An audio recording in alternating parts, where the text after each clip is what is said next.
নমস্কার। সকল গল্পপ্রেমী ও সাহিত্যপ্রেমী শ্রোতা বন্ধুদের আমার অনেক স্বাগত। আমার আজকের নিবেদন কথা সাহিত্যিক শরৎচন্দ্র চট্টোপাধ্যায়ের একটি ছোট গল্প, আলো ও ছায়া। প্রথমেই যদি তোমরা ধরিয়া বসো, এমন কখনো হয় না, তবে তো আমি নাচার। আর যদি বলো হইতেও পারে, জগতে কি যে ঘটে সবই কি জানি, তাহলে এ কাহিনী পড়িয়া ফেলো। আমার বিশ্বাস তাহাতে কোনো মারাত্মক ক্ষতি হইবে না। আর গল্প লিখিতে এমন কিছু প্রতিজ্ঞা করিয়া বলা হয় না যে সবটুকু খাঁটি সত্য বলিতে হইবে। হলই বা দু এক ছত্র ভুল, হলই বা একটু আধটু মতভেদ, এমনই বা তাহাতে কি আসে যায়। তার নায়কের নাম হইল যজ্ঞদত্ত মুখুজ্জে, কিন্তু সুরমা বলে আলোমশাই। নায়িকার নাম তো শুনিলে, কিন্তু যজ্ঞদত্ত তাকে বলে ছায়াদেবী। দিন কতক তাহাদের ভারী কলহ বাঁধিয়া গেল। কে যে আলো, কে যে ছায়া, কিছুতেই মীমাংসা হয় না। শেষে সুরমা বুঝাইয়া দিল, এটা তোমার সূক্ষ্ম বুদ্ধিতে আসে না যে তুমি না থাকিলে আমি কোথাও নাই, কিন্তু আমি না থাকিলে তুমি চিরকাল চিরজীবী। তুমি আলো, আমি ছায়া। যজ্ঞদত্ত হাসিল। একতরফা ডিগ্রি পেতে চাও করো, কিন্তু বিচারটা কোনো কাজের হলো না। খুব হয়েছে, বেশ হয়েছে, চমৎকার হয়েছে আলোমশাই, আর ঝগড়া করতে হবে না। তুমি আলোমশাই, আমি শ্রীমতী ছায়াদেবী। বলিতে বলিতে ছায়াদেবী নানা রূপে আলোক বসাইকে ব্যস্ত করিয়া তুলিল। গল্পের এতটুকু হলো, কিন্তু এইবার তোমাদের সঙ্গেই দ্বন্দ্বযুদ্ধ না বাঁধিয়া গেলে বাঁচি। তুমি কহিবে ইহারা স্ত্রী পুরুষ, আমি কহিব স্ত্রী পুরুষ বটে, কিন্তু স্বামী স্ত্রী নয়। নিশ্চয় তুমি চোখ রাঙাইবে, তবে কি অবৈধ প্রণয়? আমি বলিব খুব শুদ্ধ ভালোবাসা। কিছুতেই তোমরা তাহা বিশ্বাস করিবে না। মুখ ভার করিয়া জিজ্ঞাসা করিবে কত বয়স? আমি কহিব আলোর বয়স 23 আর ছায়ার বয়স 18। এর পরেও যদি শুনতে চাও, আরম্ভ করিতেছি। যজ্ঞদত্তের ছোট করিয়া দাড়ি ছাটা, চোখে চশমা, মাথায় ল্যাভেন্ডারের গন্ধ, পরনে কুঞ্চিত ঢাকাই কাপড়, শার্টে এসেন্স মাখানো, পায়ে মকমলের কাজ করা স্লিপার। ছায়া সহস্তে ফুল তুলিয়া দিয়াছে। লাইব্রেরিতে এক ঘর পুস্তক, বাটিতে বিস্তর দাসদাসী। টেবিলের ধারে বসিয়া যজ্ঞদত্ত পত্র লিখিতেছিল। সম্মুখে মস্ত মুকুর। পর্দা সরাইয়া ছায়াদেবী সাবধানে প্রবেশ করিল। ইচ্ছা চুপি চুপি চোখ টিপিয়া ধরে। পিঠের কাছে আসিয়া হাত বাড়ি থেকে সম্মুখে দর্পণে নজর পড়িল। দেখিল যজ্ঞদত্ত তাহার মুখপানে চাইয়া মুখ টিপিয়া হাসিতেছে। সুরমাও হাসিয়া ফেলিল। বলিল, কেন দেখে ফেললে? সেটা কি আমার দোষ? তবে কার? অর্ধেকটা তোমার আর অর্ধেকটা ওই আরশিখানার। এখনই আমি ওটাকে ঠেকে দেবো। তা দিও, কিন্তু বাকিটার কি হবে? সুরমা বার দুই নড়িয়া চড়িয়া কইল, আলোমশাই। কেন ছায়াদেবী? তুমি রোগা হয়ে যাচ্ছ কেন? তা তো আমার বিশ্বাস হয় না। তুমি খাও না কেন? যজ্ঞদত্ত হাসিয়া কইল, সুরো, কোন্দল করতে এসেছ? আমি তাতে রাজি নই। তুমি বিয়ে করবে না কেন? সে জবাব তো রোজই একবার করে দিয়ে এসেছি। না, করতেই হবে। সুরো, তুমি একটি বিয়ে করো না কেন? সুরমা যজ্ঞদত্তের হাত হইতে পত্রখানি কাড়িয়া লইয়া কইল, ছি, বিধবার কি বিয়ে হয়? যজ্ঞদত্ত খানিকক্ষণ চুপ করিয়া কহিল, কে জানে, কেউ বলে হয়, কেউ বলে হয় না। তবে আমাকে নিমিত্তের ভাগী করবার চেষ্টা কেন? যজ্ঞদত্ত দীর্ঘ নিঃশ্বাস ফেলিয়া কহিল, তবে কি চিরকাল শুধু আমারই সেবা করে কাটাবে? বলিয়া সে ঝরঝর করিয়া কাঁদিয়া ফেলিল। যজ্ঞদত্ত অশ্রু মোছাইয়া দিয়া কহিল, সুরো, কি তোমার মনের স্বাদ আমাকে খুলে বলবে না? আমাকে বৃন্দাবনে পাঠিয়ে দাও। আমাকে ছেড়ে থাকতে পারবে? সুরমার মুখ দিয়া কথা বাইর হইল না। দক্ষিণে ও বামে বার দুই মাথা নাড়িতে গিয়া চোখের জল উৎসের মতো ছুটিয়া বাহির হইয়া পড়িল। যোগ্য দাদা, সেই গল্পটা আবার বলো না। কোনটা সুরো? সেই যে আমাকে যাবে বৃন্দাবনে কিনেছিলে। কত টাকায় কিনেছিলে গো? 50 টাকায়। আমার তখন 18 বছর বয়স। বিয়ে এক্সামিন দিয়ে পশ্চিমে বেড়াতে যাই। মা তখন বেঁচে, তিনিও সঙ্গে ছিলেন। একদিন দুপুরবেলায় মালতী কুঞ্জের ধারে একদল বৈষ্ণবী গান গাইতে আসে। তারই মধ্যে প্রথম তোমাকে দেখতে পাই। যৌবনের প্রথম ধাপটিতে পা দিয়ে জগৎটাকে এমন সুশ্রী দেখতে হয় যে শুধু নিজের দুটি চোখে সে মাধুর্য সবটুকু উপভোগ করতে পারা যায় না। সাধায় মনের মতন আর দুটি চোখ এমনই করে একসাথে এমনই শোভা সম্ভব করতে পারে যদি তাকে বুঝিয়ে বলতে পারি। ও কি সুরমা, কাঁদছো যে? না, তুমি বলো। তুমি তখন 13 বছরের নবীন বৈষ্ণবী, হাতে মন্দিরা, গান গাইছিলে। যাও, আমি বুঝি গান গাইতে পারি? তখন তো পারতে। তারপর অনেক পরিশ্রমে তোমাকে পাই। তুমি ব্রাহ্মণের মেয়ে, বাল্য বিধবা। মা তোমার তীর্থে এসে আর ফিরে যেতে পারেননি, স্বর্গে গিয়েছেন। আমার মার কাছে তোমায় এনে দিই। তিনি বুকে তুলে নিলেন। তারপর মৃত্যুকালে আবার আমাকেই ফিরিয়ে দিয়ে গেলেন। যোগ্য দাদা, আমার বাড়ি কোথায়? শুনেছি কৃষ্ণনগরের কাছে। আমার আর কেউ নেই? আমি আছি, তাই যে তোমার সব সুরমা। সুরমার চক্ষু আবার জলে ভিজিয়া আসিল। কহিল, তুমি আমাকে আবার বেচতে পারো? না, তা পারি না। নিজেকে না বেঁচে ফেললে উটি কিছুতেই হতে পারে না। সুরমা কথা কহিল না, তেমনইভাবে সজল লহনে তাহার পানে চাহিয়া রইল। বহুক্ষণ পরে ধীরে ধীরে কহিল, তুমি দাদা, আমি ছোট বোন। আমাদের দুজনের মাঝখানে একটি বউ আনো না দাদা। কেন বলো দেখি? সমস্ত দিন ধরে সাজিয়ে গুজিয়ে আমি তাকে তোমার কাছে বসিয়ে রাখব। তাকে প্রাণ ধরে পারবে? মুখ তুলিয়া চোখের পর চোখ পাতিয়া কইল, আমি কি তেমনই অধম যে হিংসা করব? হিংসা নাই করলে কিন্তু নিজের স্থানটি বিলিয়ে দেবে। বিলিয়ে কেন দিতে যাব? আমি রাজা, রাজাই থাকব। শুধু একটি মন্ত্রী বহাল করব। দুজনে মিলে তোমার রাজ্যটা চালাতে আমোদ হবে। দেখো ছায়া, বিবাহে প্রবৃত্তি নেই, কিন্তু তোমার যদি একজন সখীর বড় প্রয়োজন হয় তো বিবাহ করব। হ্যাঁ, নিশ্চয় করো, খুব আমোদ হবে। দুজনে খুব মনের সুখে দিন কাটাবো। মনে মনে কহিল, তিনকুলে আমার কেউ নাই, আমার মান অপমান তাও নাই, কিন্তু তুমি কেন আমাকে নিয়ে বিশ্বের কলঙ্ক কুড়াবে? দেবতা আমার, তুমি বিবাহ করো। তোমার মুখ চেয়ে আমার সব সইবে। কলকাতার প্রতিবেশীর খবর অনেকে রাখে না, অনেকে আবার খুব রাখে।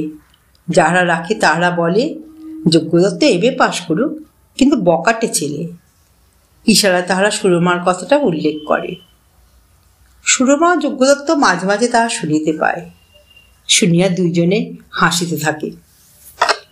কিন্তু তুমি ভালো হও আর মন্দ হও, বড় মানুষ হইলে তোমার বাড়িতে লোক আসিবেই, বিশেষ মেয়ে মানুষ। কেউ বা বলে, সুরমা, তোমার দাদার বিয়ে দাও না। দাও না দিদি, একটি ভালো মেয়ে খুঁজে পেতে। যে সুরমার শোকে সে হাসিয়া ফেলে। তাই তো, ভালো মেয়ে মেলা শক্ত। তোমার রূপে যার চোখ ভরে আছে তার দূর পোড়ার মুখী। বলিতে বলিতে কিন্তু সুরমার সমস্ত মুখমণ্ডল স্নেহ গর্বে রঞ্জিত হয়ে ওঠে। সেদিন দুপুরবেলা ঝুপঝাপ করিয়া বৃষ্টি পড়িতেছিল। সুরমা ঘরে প্রবেশ করিয়া বলিয়া উঠিল, একটি মেয়ে পছন্দ করে এলাম। আহ, একটা দুর্ভাবনা গেল। কোথায় বলো দেখি? ও পাড়ার মিত্তিরদের বাড়ি। বামুন হয়ে কায়েতের ঘরে? কায়েতের ঘরে কি বামুন থাকতে নেই? তার মাও বাড়িতে রেঁধে খেত। মেয়েটি শুনেছি ভালো। দেখে এসে যদি মনে ধরে তো ঘরে আনো। আমি কি এমনই হতভাগা সে, রাজ্যের ভিখারি ছাড়া আমার অন্ন জুটবে না? ভিখারি করিয়া না কি তোমার নতুন কাজ? আবার না, যাও দেখে এসো। মনে ধরে তো? না বলো না। মনে কিছুতেই ধরবে না। ধরবে গো ধরবে, একবার দেখেই এসো না। ছায়াদেবী তখন আলমশাইকে এমন সাজাইয়া দিল, এত গন্ধ মাখাইয়া মাজিয়া ঘষিয়া চুল আঁচড়াইয়া দিয়া এমনইভাবে আরশির সম্মুখে দাঁড় করাইয়া দিল যে যজ্ঞদত্ত লজ্জা করিতে লাগিল। ছি, এ যে বড় বাড়াবাড়ি হয়ে গেল। তা হোক, দেখে এসো।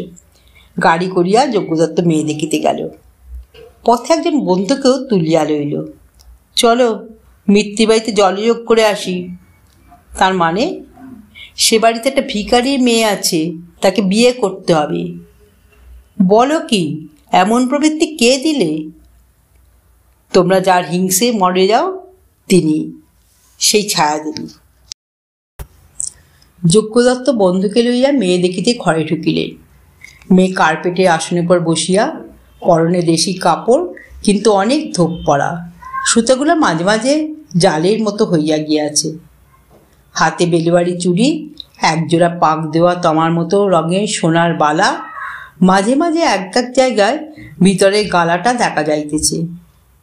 মাথায় এত তেল যে কপালটা পর্যন্ত চকচক করিতেছে। ব্রহ্মতালের শক্ত খোপাটা কাঠের মতো উঁচু হইয়া আছে। দুই বন্ধুতে মুখ টিপিয়া হাসিয়া ফেলিলেন।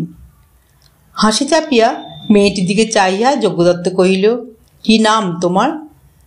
মেয়েটি বড় বড় কালো চোখ দুটো শান্তভাবে তার মুখের প্রতি রাখিয়া কহিল, প্রতুল। যজ্ঞদত্ত বন্ধুর গা টিপিয়া হাসিয়া কহিল, ওহে, গদাধর নয় তো? বন্ধু ঈষৎ ঠেলিয়া দিয়া কহিল, জ্যাঠামি করো না, তাড়াতাড়ি পছন্দ করে নাও। হ্যাঁ, এই নি। বেশ বেশ, কি পড়ো? কিছু না, আরও ভালো। কাজকর্ম করতে জানো? প্রতুল মাথা নাড়িল। নিকট একজন ঝি দাঁড়াইয়াছিল, সে ব্যাখ্যা করিয়া দিল, ভারী কর্মী মেয়ে বাবু, রাঁধা বাড়া সংসারে কাজকর্মে মায়ের হাত পেয়েছি, আর মুখে কথাটি নেই, ভারী শান্ত। তা বুঝেছি। তোমার বাপ বেঁচে নেই? না। মাও মরে গেছেন? হ্যাঁ। যজ্ঞদত্ত দেখিল এই হাওয়া মেয়েটার চোখে জল আসিয়া পড়িয়াছে। তোমার কি কেউ নেই? না। আমার বাড়ি যাবে? সে ঘাড় নাড়িল। এই সময় জানালার দিকে নজর পড়া সে দেখিল খড়খড়ির ফাঁক দিয়া দুটো কালো চোখ যেন অগ্নিবর্ষণ করিতেছে। ভয় পাইয়া সে কহিল, না। বাইরে আসিয়া মিত্তিমশার সাক্ষাৎ লাভ। কেমন দেখলেন? বেশ। বিবাহের তবে দিন স্থির হোক। 12-13 বৎসরের বালকের হাত হইতে কোন নির্দয় রসহীন অভিভাবক তার অর্ধপঠিত কৌতুকপূর্ণ নভেলটা টানিয়া লুকাইয়া রাখিয়া দিলে তাহার যেমন অবস্থা হয়, ভিতরের প্রাণটা ব্যাকুলভাবে সেই শুষ্ক মুখ শঙ্কিত বালককে এঘর অঘর ছুটিয়া লইয়া বেড়ায়। ভয়ে ভয়ে তীব্র চক্ষু দুটি যেমন তার সেই প্রিয় পদার্থটিকে আবিষ্কার করিবার জন্য ব্যস্ত এবং বিরক্ত হইয়া থাকে, আর সর্বদাই যেন কাহার উপর রাগ করিতে ইচ্ছা করে, তেমনইভাবে সুরমা যজ্ঞদত্তের জন্য ছটপট করিতে লাগিল। কি যেন কি একটা খুঁজিয়া বাহির করিবে। চেয়ার, বেঞ্চ, সোফা, শয্যা, ঘর, বারান্দা সবগুলোর উপরেই সে বিরক্ত হইয়া উঠিল। রাস্তার দিকের একটা জানলাও তার পছন্দ হইল না। একবার এটাতে একবার ওটাতে বসিতে লাগিল। যজ্ঞদত্ত ঘরে ঢুকিলেন। কি হলো আলমশাই? আলমশাইয়ের মুখ গম্ভীর। পছন্দ হলো? হলো। কবে বিয়ে? বোধহয় এ মাসেই। নিরানন্দ উৎসাহে সুরমা কাছে আসিল, কিন্তু কোনরূপ উপদ্রব করিল না। আমার মাথা খাও, সত্যি বলো। কি বিপদ? সত্যিই তো বলছি। আমার মরা মুখ দেখো, বলো পছন্দ হয়েছে? হ্যাঁ। হঠাৎ যেন সুরমা আর কোনো কথা খুঁজিয়া পাইল না।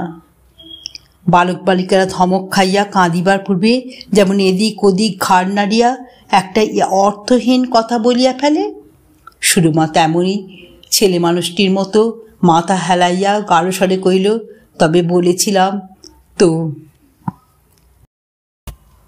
যজ্ঞদত্ত নিজের ভাবনায় ব্যস্ত ছিল, তাই বুঝিতে পারিল না যে এই কথার একেবারে কোনো অর্থই নাই। কেননা প্রথমত পছন্দই হবে এমন কথা সুরমা কোনো কালে উচ্চারণ করে নাই। দ্বিতীয়ত সে নিজেও মেয়ে দেখে নাই, বরং এমনটি সে মোটেই আশা করে না যে এত অল্পে পছন্দ হইবে এবং এত শীঘ্র সম্বন্ধ পাকা হইবে। তাই সে সমস্ত দিনটা নিজে ঘরে বসিয়া এই কথা তোলাপাড়া করিতে লাগিল। দুদিন পরে কিন্তু যজ্ঞদত্ত অনেক কথা বুঝিতে পারিল। কহিল, সুরো, এ বিয়ে দিও না দিদি। বাহ, তা কি হয়? সব যে স্থির হয়ে গেছে। স্থির কিছুই নয়। না, তা হতে পারে না। দুঃখের মেয়েকে সুখী করবে এটাও ভেবে দেখো। বিশেষ কথা দিয়ে ফেরাবে? যজ্ঞদত্তের প্রতুল কুমারীর মুখ মনে পড়িল। সহিষ্ণুতা শান্তভাবের নিগুড় ছায়া যেন সেদিন তাহার কালো চোখ দুটিতে সে দেখিতে পাইয়াছিল। তাই সে চুপ করিয়া কহিল রইল। তবু যজ্ঞদত্ত অনেক কথা ভাবিতে লাগিল। সুরমার কথাই বেশি ভাবিল। বর্ষার দিনে বাদল পোকাগুলো হঠাৎ যেমন ঘর ভরিয়া দেয়, তেমন তাহার মনটা যেন অস্বস্তিতে ভরিয়া উঠিল। কিন্তু তাহাদিকে নিভৃত বাস গহ্বরটা যেমন কিছুতেই খুঁজিয়া বাহির করা যায় না, তেমনি সুরমার মুখের কথাগুলো মনে কোন গুপ্ত আকাঙ্ক্ষার ভিতর দিয়া দলে দলে বাহির হইতে লাগিল, সেইটাই খুঁজিয়া পাইল না। চোখে তার এমনই ঝাপসা জাল লাগিয়া রইল যে কোনো ক্রমেই সুরমার মুখখানি সুস্পষ্ট দেখিতে পাইল না। বিবাহ করিয়া যজ্ঞদত্ত বধূ ঘরে আনিল। বিকারগ্রস্ত রোগী ঘরে লোক না থাকিলে যেমন সমস্ত শক্তি এক করিয়া জলে খরাটার পানে ছুটিয়া গিয়া আঁকড়াইয়া ধরে, সুরমা তেমনি করিয়া নতুন বধূকে আলিঙ্গন করিল। নিজের যতগুলি গহনা ছিল পরাইয়া দিল, যতগুলি বস্ত্র ছিল সমস্ত তার বাক্সে ভরিয়া দিল। শুষ্ক মুখে সমস্ত দিন ধরিয়া বধূ সাজাইবার ধুম দেখিয়া যজ্ঞদত্ত মুখ চুন করিয়া রহিল। গাঢ় স্বপ্নটা সহ্য হয়, কেননা অসহ্য হইলেই ঘুম ভাঙিয়া যায়, কিন্তু জাগিয়া স্বপ্ন দেখাটায় যেন দম আটকাইতে থাকে। কিছুতেই সেটা শেষও হয় না, ঘুমও ভাঙে না। মনে হয় একটা স্বপ্ন, মনে হয় একটা সত্য। আলো ছায়া দুজনেরই এই ভাবটা আসিতে লাগিল। একদিন ঘরে ডাকিয়া যজ্ঞদত্ত, কি হলো ছায়া দেবী? কি যজ্ঞ দাদা? আলো মশাই বললে না? মুখ নত করিয়া সুরমা কহিল, আলো মশাই। যজ্ঞদত্ত দুই হাত বাড়াইয়া কহিল, অনেকদিন কাছে আসো নাই, এসো। সুরমা একবার মুখপানে চাইয়া দেখিল, পরক্ষণেই বলিয়া উঠিল, বাহ, আমি তো খুব বউকে একলা ফেলে এসেছি। বইতে বইতেই সে ছুটিয়া পলাইয়া গেল। রাগের মাথায় যদি কোনো অপরিচিত ভদ্রলোকের গালে চড় মারা যায় আর সে যদি শান্তভাবে ক্ষমা করিয়া চলিয়া যায়, তাহলে মনটা যেমন খারাপ হইয়া থাকে, তেমনি ক্ষমাপ্রাপ্ত অপরাধীর মতো তাহারও মনটা ক্রমাগত দমিয়া পড়িতে লাগিল। কেবল মনে হয় সে অপরাধ করিয়াছে আর সুরমা প্রাণপণে ক্ষমা করিতেছে। সুরমা সর্বাভরণা নববধূকে জোর করিয়া তাহার পার্শ্বে বসাইয়া দেয়। সন্ধ্যা হইলেই বাহির হইতে কট করিয়া তালা বন্ধ করিয়া দেয়। গালে হাত দিয়া যজ্ঞদত্ত ভাবিতে থাকে, বউও কতক বুঝিতে পারে, সে শেয়ানা মেয়ে নয়, তবুও সে তো নারী।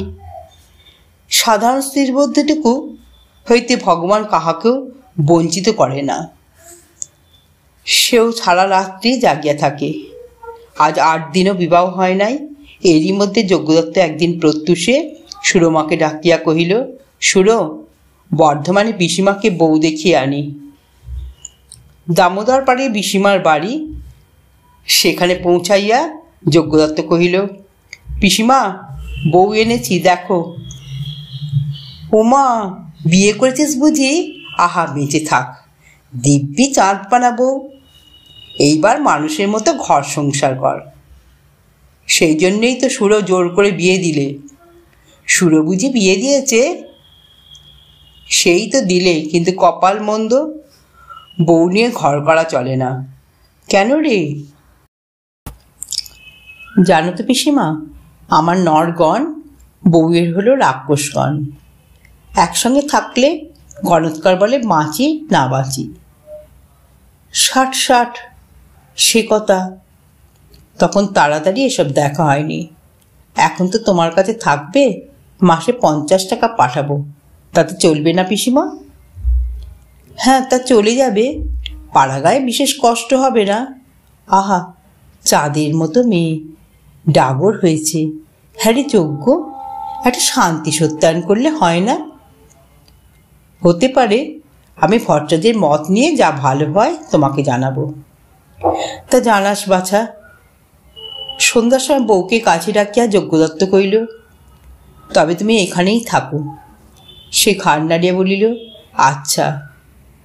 যা তোমার দরকার হবে আমাকে জানিও। আচ্ছা। তুমি চিঠি লিখিতে জানো? না। তবে কি করে জানাবে? নববধূ গৃহপালিতা হরিণীর মতো চক্ষু দুটি স্বামীর মুখের পর রাখিয়া চুপ করিয়া রহিল। যজ্ঞদত্ত মুখ ফিরাইয়া চলিয়া গেল। পিসিমার বাটিতে বউ ভোরে উঠিয়া কাজ করিতে লাগিল। বসিয়া থাকিতে সে শিখে নাই। নতুন লোক হইল, সে পরিচিতের মতো ঘরকন্যার কাজ করিতে শুরু করিল। 2-4 দিনেই পিসিমা বুঝিলেন এমন মেয়ে সবাই গর্বে ধরে না। বউয়ের অনেক গয়না, পাড়া শুদ্ধ ছেঁটিয়ে লোক তা দেখতে আসে। কে দিয়েছে গা? তোমার বাপ? না, বাপ মা আমার নাই, ঠাকুরজি দিয়েছেন। 2-1 সমবয়সীর সহিত ভাব হইলে তারা খুঁটিয়া খুঁটিয়া কথা বাইর করিবার চেষ্টা করিতে লাগিল। তোমার ঠাকুরজি বুঝি খুব বড় লোক? হ্যাঁ। সব গয়না তারই?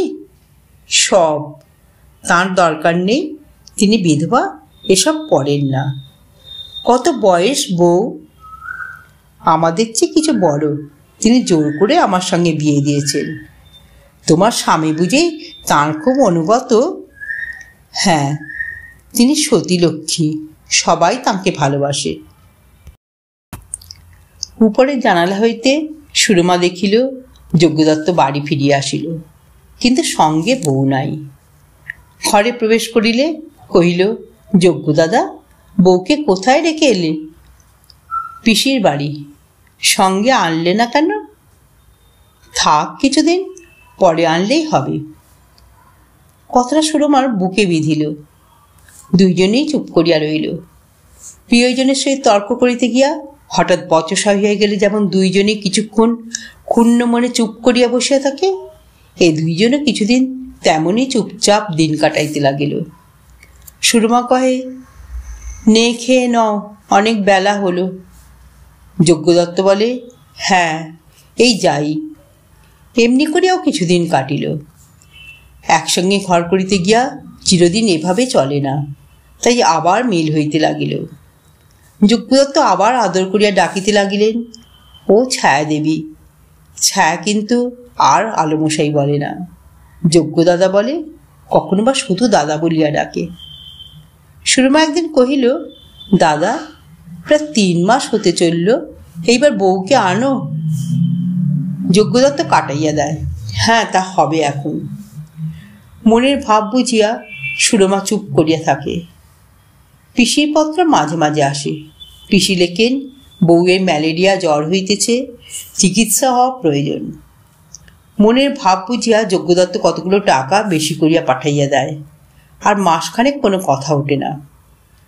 এমন সময় একদিন হঠাৎ চিঠি আসিল যে পিসি মরিয়া গিয়াছে। যজ্ঞদত্ত বর্ধমানে চলিয়া গেল।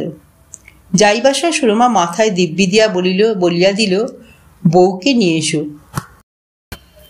বর্ধমানে পিসির সাধ্য শান্তি হইয়া গেলে একদিন দুপুরবেলা যজ্ঞদত্ত বারান্দায় দাঁড়াইয়া বাড়ি যাইবার কথা ভাবিতেছিল। উঠানে একটা ধারের মড়াইয়ের পাশে নতুন বউ দাঁড়াইয়া চোখে পড়িল। চোখাচোখি হইবা মাত্র সে হাত দিয়ে ইশারা করিয়া ডাকিল। যজ্ঞদত্ত স্ত্রীর নিকট পৌঁছিল। কি? আপনাকে কিছু বলবো। বেশ তো, বলো। নতুন বউ ঢোক গিলিয়া কইল, একদিন আপনি বলেছিলেন যদি আমার কোনো দরকার হয়। বেশ তো, কি দরকার বলো। বাড়িতে সবাই বলা বলি করছিলেন আমি বড় অলক্ষণা, তাই এখানে আর থাকতে ইচ্ছে করে না। কোথায় থাকতে চাও? কলিকাতায় যেন কোনো ভদ্র পরিবারের স্থান পাই, আমি তো সব কাজ করতে পারি। তোমার নিজের বাড়িতে যাবে? আমার নিজের বাড়ি? সে আবার কোথায়? তারা কি আর থাকতে দেবে? যজ্ঞদত্ত হাত দিয়া স্ত্রীর মুখ তুলিয়া ধরিয়া কহিল, আমার বাড়িতে যাবে? যাব। সুরমা তোমার জন্য বড় ব্যস্ত হয়েছে। সুরমার কথা তার মুখ প্রফুল্ল হইয়া উঠিল। ঠাকুরজি আমায় মনে করেন? করেন বই কি, তবে নিয়ে চলুন। জগতে একরকমের লোক আছে, তারা পরের সম্বন্ধে মতামত প্রকাশ করিবার বুদ্ধিটা কিছুতেই খুঁজিয়া পায় না, কিন্তু এমন একটা সহজ বুদ্ধি রাখে যে তাহার উপর নির্ভর করিয়া নিজের সম্বন্ধে অপরের পরামর্শ মোটেই প্রয়োজন বোধ করে না। নূতন বউটি এই শ্রেণী। সে নিজের কথা নিজেই ভাবে, পরকে জিজ্ঞাসা করে না। ভাবিয়া কহিল, আপনাদের অকল্যাণ করবার বড় ভয় আমার, কিন্তু থাকি বা কোথায়? না হয় আমি নিজেই থাকবো, সব কাজকর্ম করতে নিজে থাকাই সুবিধে। উপরে কি তোমার থাকবার ঘর নেই? আছে, কিন্তু নিচের ঘরেই বেশ থাকবো। যজ্ঞদত্ত আর কোনো কথা কইল না। ভাবিতে লাগিল যে খুব বোকার মতো তো এই কথাগুলো নয়, এবং কয়েকবার মনে করিল বলিয়া ফেলে যে সে অলক্ষণা নয়, রাক্ষসগণ প্রভৃতি মিথ্যা কথা। কিন্তু মিথ্যা কথার কারণটি কি, তাহা কি করিয়া বলা যায়? বিশেষ বাড়ি গিয়া সে তার অতীত এবং ভবিষ্যৎ ব্যবহারে যে বেশ মিল করিয়া তুলিতে পারিবে, সে ভরসাও মনে করিতে পারিল না। সুরমা দেখিলে বউ আসিয়াছে। উগ্র নেশার প্রথম ঝোঁকটা কাটাইয়া দিয়া সে স্থির হইয়াছে, তাই বউ দেখিতে বাড়াবাড়ি করিল না। শান্ত ধীরভাবে প্রিয় সম্ভাষণ করিল। মৌখিক নহে, অন্তর্গত মঙ্গলেচ্ছা তার শুষ্ক মুখের পর জ্যোতি ফিরাইয়া আনিল। বউ, কই ভালো ছিলে না তো?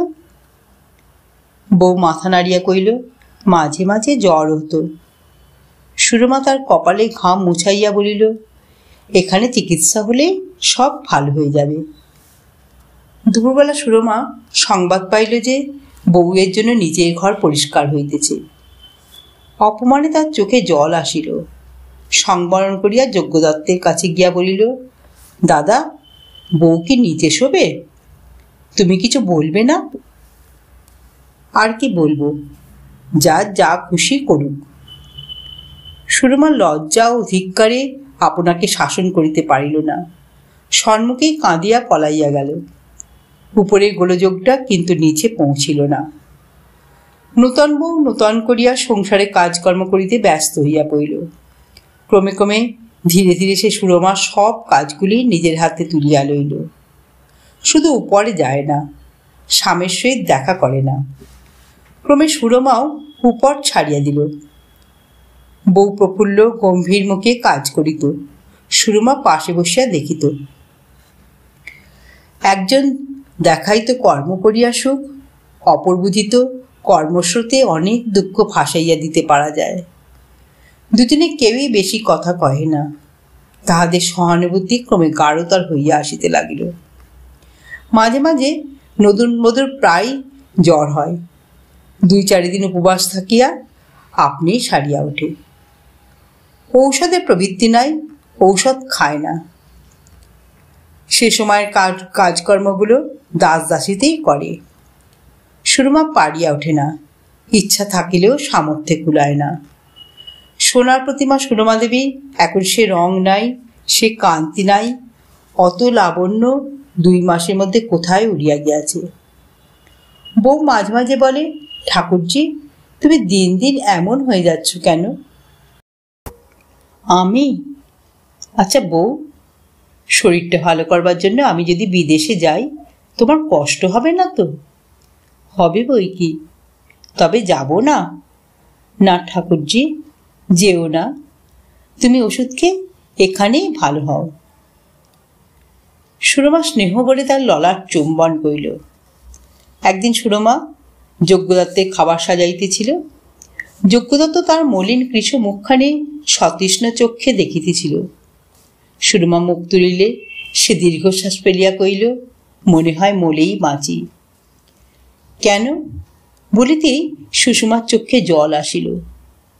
ভয় হয় আর কতদিনে প্রাণটাকে বয়ে বেড়াতে হবে। বন্দুকে গুলি খাইয়া বনের পশু যেমন মাটি ছাড়িয়া আকাশে পলাইবার জন্য প্রাণপণে লাফাইয়া ওঠে, কিন্তু আকাশ তার কেহ নয়। তাই আশ্রয়শূন্য মরণাহত জীব শেষে চিরদিনের আশ্রয় পৃথিবীকেই জড়াইয়া ধরিয়া প্রাণ ত্যাগ করে। তেমনি ছটপট করিয়া সুরমা প্রথমে আকাশপানে চাহিয়া দেখিল, তারপর তেমনি করিয়া ভুলুণ্ঠিত হইয়া কাঁদিতে লাগিল।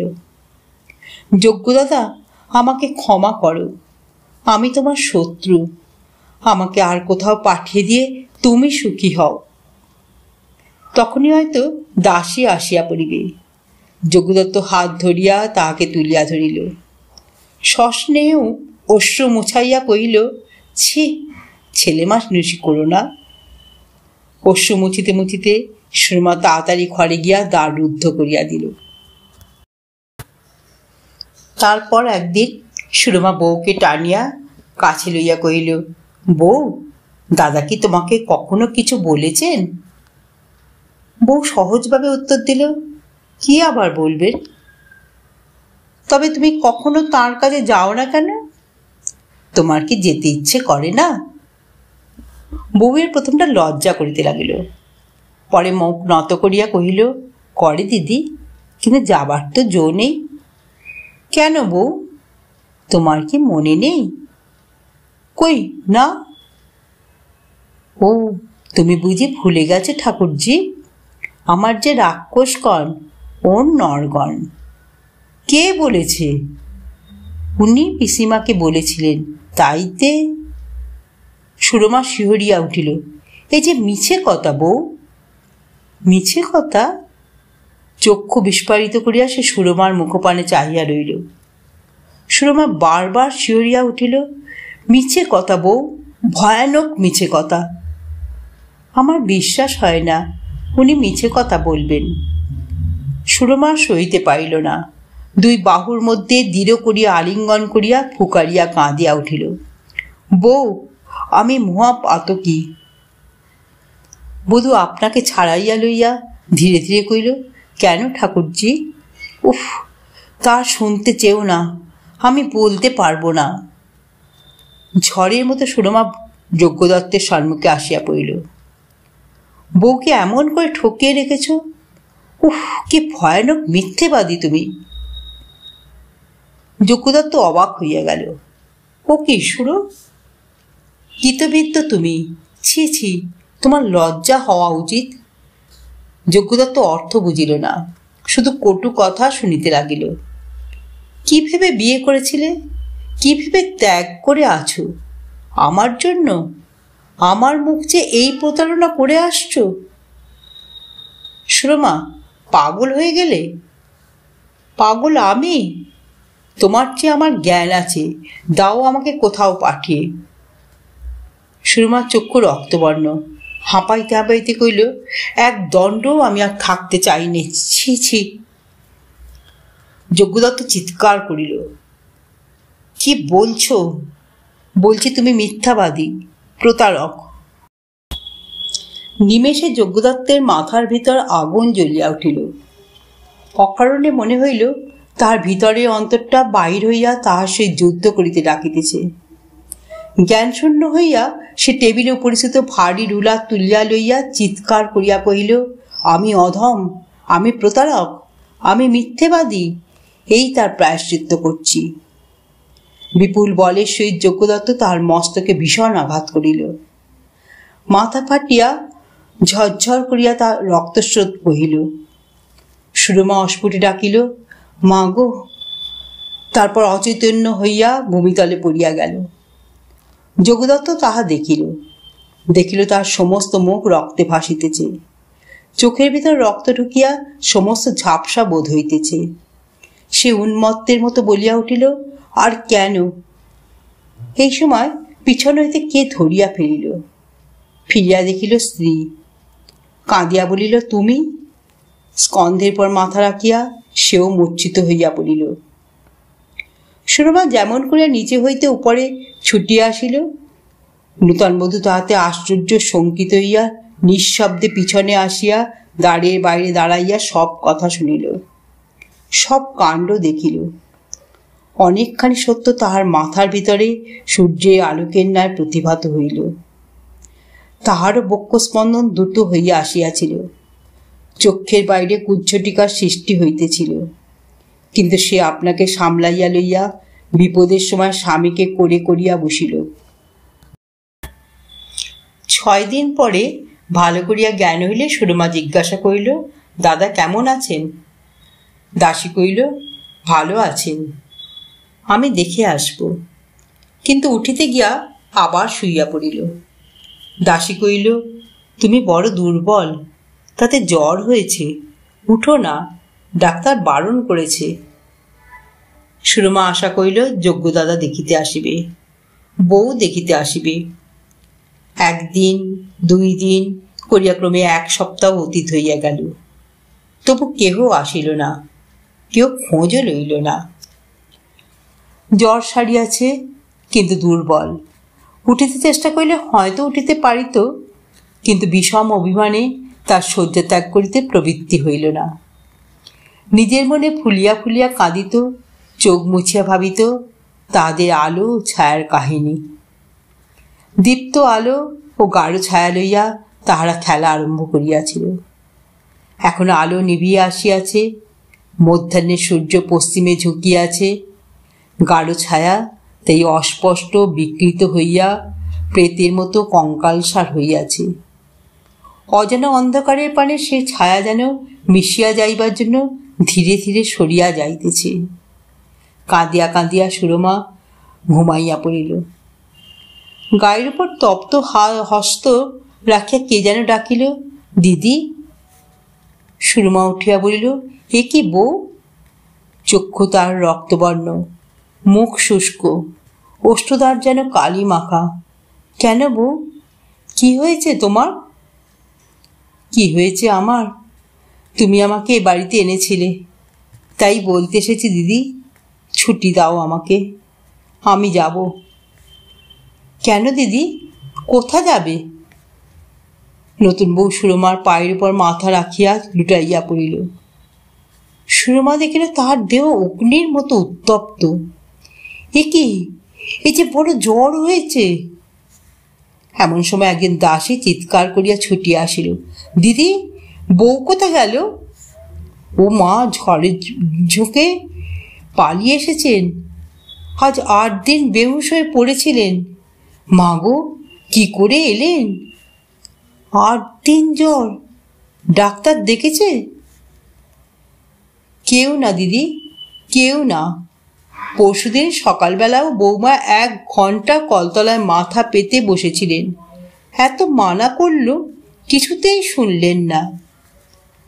সন্ধ্যার পূর্বে সুরমা যজ্ঞদত্তের ঘরে গিয়া কাঁদিয়া পড়িল, দাদা, বউ আর বাঁচে না। বাঁচে না? কি হয়েছে? আমার ঘরে এসে দেখো দাদা, বউ বুঝি বাঁচে না। 2-3 জন ডাক্তার আসিয়া দেখিয়া বলিল, প্রবল বিকার। সমস্ত রাত্রে বিফল পরিশ্রম করিয়া তারা ভোরবেলা চলিয়া গেল। সমস্ত রাত্রে যজ্ঞদত্ত মাথার শিয়রে বসিয়া রইল। কতবার মুখের কাছে মুখ লইয়া গেল, বধূ কিন্তু স্বামীকে চিনিতে পারিল না। ডাক্তার চলিয়া গেলে যজ্ঞদত্ত কাঁদিয়া উঠিল। বউ, একবার চেয়ে দেখো, একবার বড় ক্ষমা করলে।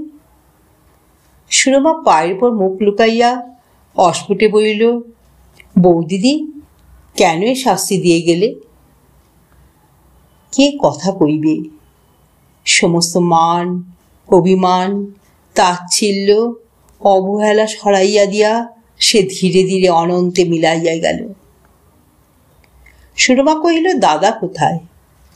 দাসী উত্তর কহিল, কাল তিনি পশ্চিমে চলে গেছেন। কবে আসবেন জানি নে, বোধহয় শিগগির আসবেন না। আমি কোথায় থাকবো? সরকার মশাইকে বলে গেছেন, যত ইচ্ছে টাকা নিয়ে তোমার যেখানে খুশি থেকো। সুরমা আকাশ পানে চাহিয়া দেখিল, জগতের আলো নিভিয়া গিয়াছে। সূর্য নাই, চন্দ্র নাই, একটি তারাও দেখা যায় না। পাশে চাইয়া দেখিল, সে অস্ফুট ছায়াটিও কোথায় সরিয়া গিয়াছে। চতুর্দিক ঘনান্ধকার, বক্ষস্পন্দন তাহার যেন দম বন্ধ হইয়া আসিতেছে। চক্ষের জ্যোতি ম্লান ও স্থির হইয়া আসিতেছে। দাসী ডাকিল, দিদি। ঊর্ধ্বনেত্রে সুরমা ডাকিল, যোগ্য দাদা। তারপর ধীরে ধীরে শুইয়া পড়িল। আলো ছায়া গল্পটি এখানেই শেষ হলো। যদি শ্রোতা বন্ধুদের আমার গল্প পাঠ ভালো লেগে থাকে, তাহলে অবশ্যই আমার চ্যানেলটিকে সাবস্ক্রাইব করে পাশে থাকা বেল আইকনকে প্রেস করে অল করে দেবেন। তাহলে যখন আমি নিত্য নতুন গল্প আপলোড করব, আপনারা সঙ্গে সঙ্গে পেয়ে যাবেন। আপনারা সবাই খুব ভালো থাকবেন। নমস্কার।